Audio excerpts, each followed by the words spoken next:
আজকে মাছ দিয়ে ফুলকপি দিয়ে ঝোল হবে। প্রথমে মাছটা নুন হলুদ দিয়ে মেখে নিয়েছি, এবার মাছটাকে ভেজে নেব। হয়ে গেছে, এবার মাছগুলো দিয়ে দেব।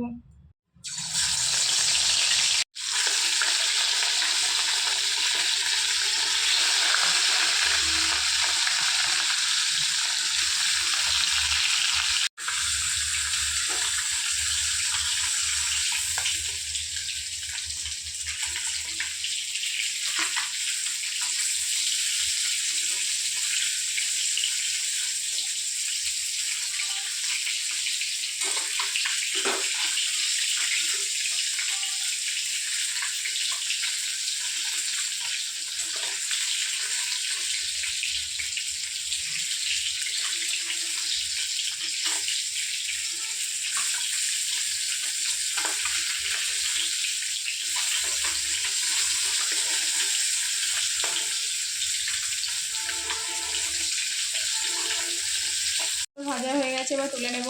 মাছগুলো তুলে নিলাম, আলুগুলো ভেজে নেব। মানে আলুগুলোকে ভেজে নিচ্ছি, আলুর সঙ্গে ফুলকপিগুলো ভেজে নেব। ফুলকপিগুলো দিয়ে দিলাম।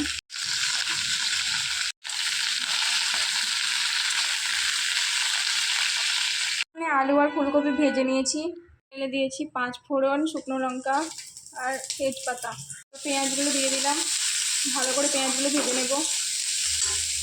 এটা ভালো করে ভাজা হয়ে গেছে, এবার টমেটোগুলো দিয়ে দেব। এর মধ্যে টমেটোগুলো দিয়ে দিলাম, ভালো করে গলিয়ে নেব।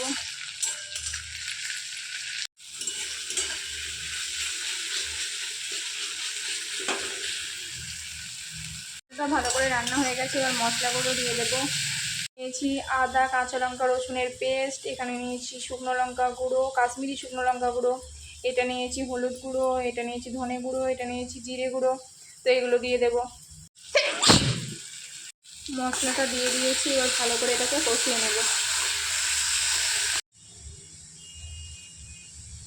এখানে মশলাটা ভালো করে কষিয়ে নিয়েছি, এবার আলু আর ফুলকপিগুলো দিয়ে দেব।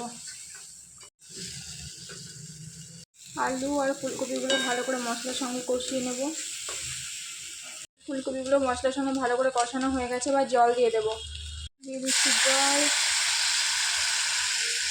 দিয়ে দিচ্ছি পরিমাণ মতো নুন।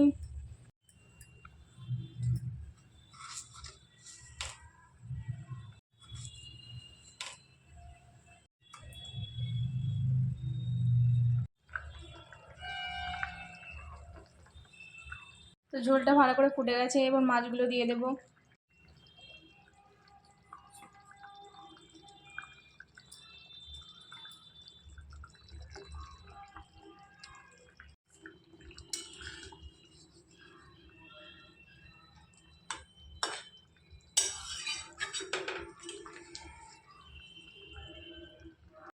তো এখানে আলুগুলো খুব ভালো করে সেদ্ধ হয়ে গেছে।